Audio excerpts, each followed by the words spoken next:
Is Eurocentric science pseudoscience? Science is a systematic method that builds and organizes knowledge, primarily in the form of testable explanations and predictions based on evidence. This methodology involves observation, measurement, experimentation, and critical analysis. It doesn't claim there are absolute truths, but seeks to offer explanations while being open to new information. At least that's the stated goal. Other people think of the word science as objective, unbiased truth. They think the words are synonymous, as in science said so, end of discussion. I think most people would agree with Ricky Gervais's definition when he hosted the 77th Golden Globe Awards. He said, "Science seeks truth, and it does not discriminate. For better or worse, it finds things out. Science is humble.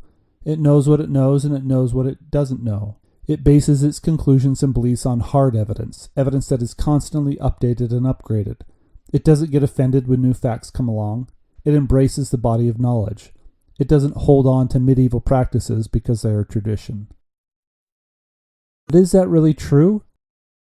There seems to be a big divide in the scientific community. Most busy themselves by doing actual science, and yet there is another group more in the public eye.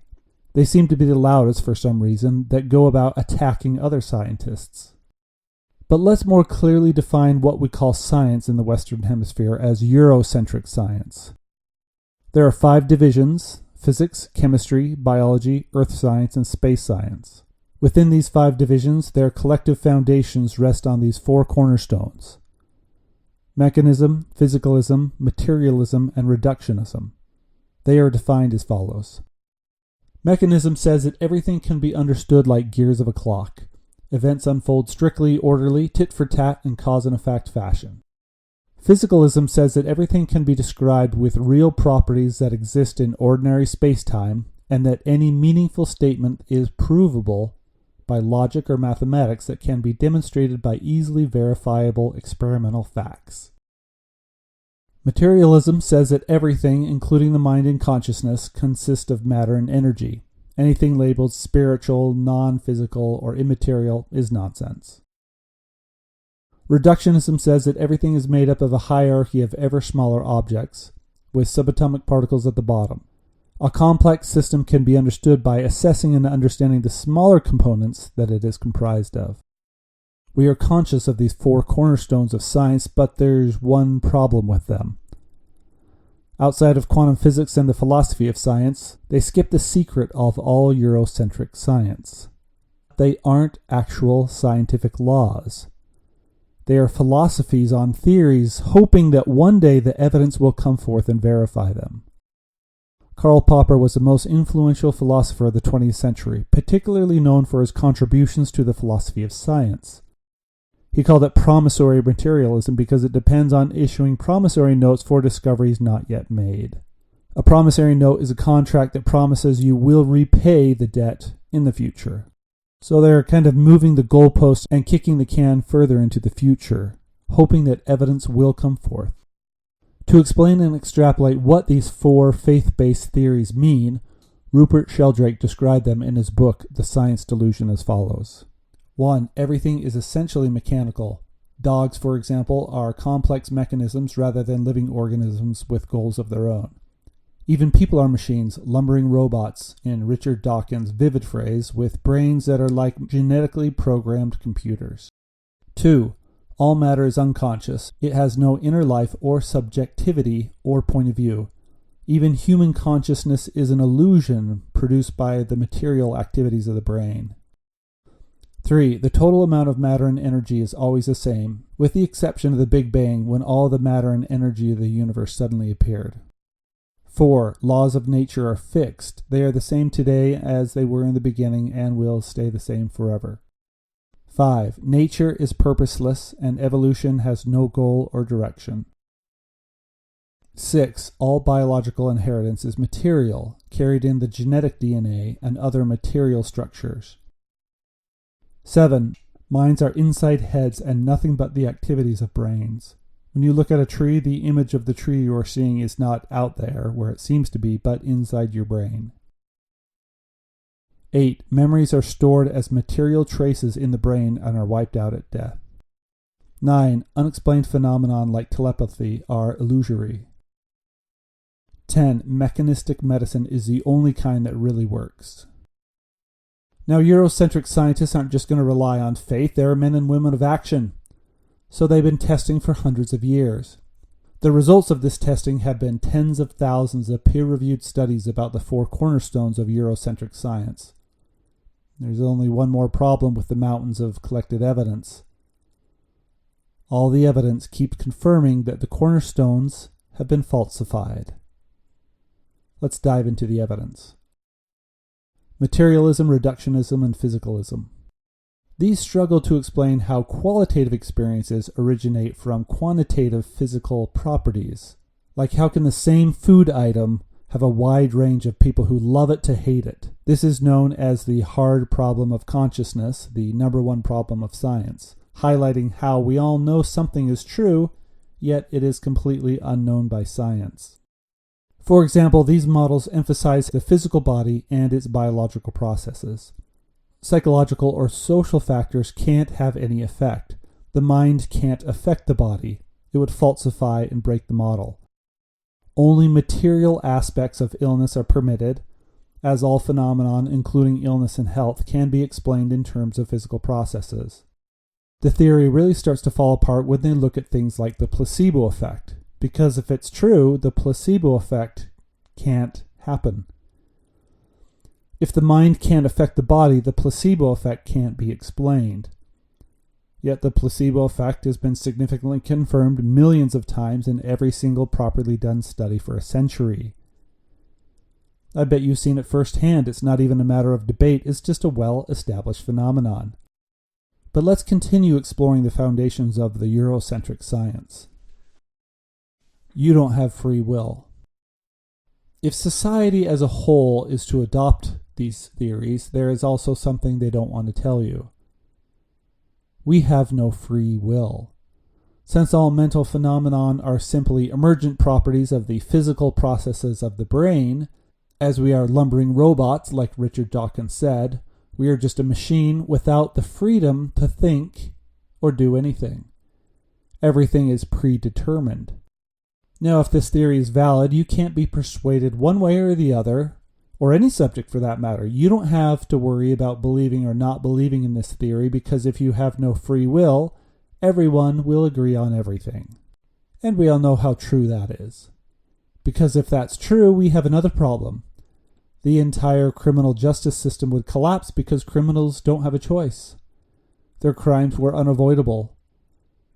Also, we can't have retributive justice because their actions were mere consequences of factors beyond their control. Presently, punishment is extracted because it serves as a deterrence to other criminals so they can choose to act differently. But since they don't have free will, punishment serves no purpose. Rehabilitation is also useless because it aims to change behavior. Real scientists acknowledge this problem, citing how there are no double-blind, random-controlled trials for parachute efficacy. They know there are more than one ways to get knowledge. It's odd trying to extrapolate a method designed for pharmaceutical drugs to everything else in medicine as well. Reductionist hypothesis in medicine. Where it really starts to get shaky is in medicine. The existing medical model is based on a 400-year-old reductionist hypothesis, which approaches complex systems like the body and reduces them to particles of matter and their interactions. Treatments can thus be reduced to a uniform, systematic procedure. We know the body is a complex system requiring a holistic approach. Reductionist works great for traumatic problems as they generally have one cause. A broken bone or cut is straightforward. But all non-traumatic problems like diseases have scientifically verified correlates with social, economic, philosophical, relationship, past trauma, a feeling of purpose, community involvement, and countless other intangible and even unknown and unknowable factors, not just a pharmaceutical deficiency in one's diet. Dr. George Lomborg, the 17-year editor of the Journal of American Medical Association, JAMA, And board-certified pathologist Rick Lippin, the recognized leader in the medical specialty of occupational environmental medicine, states simply, quote, "The results of the application of reductionism in modern biomedical research and practice has been nothing short of miraculous. While wondrous for some things, reductionism alone is incomplete." Now, I'm making the argument in these videos that medicine needs to be our first priority because, as the saying goes, a healthy person has 1,000 wishes, but a sick person only has one. Conclusion. If quantum theory is correct, it signifies the end of physics as a science. Albert Einstein. Einstein said this as a warning. He hated quantum theory because he knew if it was true, the old foundations of mechanism and determinism were dead. Well, it's 100 years later and we know that quantum theory is correct. The foundation did crumble and yet we continue to build upon it. To summarize, causality is falsified by general relativity. Locality, physicalism, and realism are falsified by quantum mechanics. Mechanisms limits the viable theoretical explanations for psychic phenomenon. Materialism can't accommodate a force that is outside of matter or energy. Determinism fails because of the collapse of causality. Reductionism fails because it cannot accommodate mind-to-matter interactions like the well-known placebo effect. So if the core tenets are falsified by general relativity, quantum mechanics, and the placebo effect, why are they still being defended? This brings us to Eurocentric science's dirty little secret. It's called the demarcation problem. Meaning if there is no evidence for something and the scientific community likes it, like string theory, they call it a scientific theory. If they don't like it, they call it pseudoscience. Like they didn't like the idea of hand washing at first either. And there's a strange, overtly loud group of gatekeepers within the scientific establishment, a sort of secular priesthood that militantly vilifies any theory, basically highlighting how their foundational assumptions have been falsified. As we go back and reflect upon Ricky Gervais's quote from his hosting of the 77th Golden Globe Awards, we can see that while that's the goal of science, in reality, it's not that simple. Dr. Rupert Sheldrake concludes that, quote, "Gervais's idealized view of science is hopelessly naive in the context of history and the sociology of science. It portrays scientists as open-minded seekers of truth, not ordinary people competing for funds and prestige, constrained by peer group pressures and hemmed in by prejudices and taboos." This is a chart that shows statistical significance of all papers published in PubMed from 1976 to 2019. If scientific publications were perfectly unbiased, we would expect to see a standard bell curve or normal distribution centered around 0. Most experiments have no effect, or so the highest density should theoretically be right in the middle at 0. However, we can see there is a suspiciously hollow set of missing data in the middle, and then some sharp spikes exactly at the threshold of statistical significance for both sides, with a certain positive bias on the right side, meaning widespread data manipulation is clearly happening. They are putting their thumbs on the scale. So yes, scientists are normal human beings wanting to make a difference, trying to keep their jobs, impress their colleagues, and using scientific foundations that need some improvement.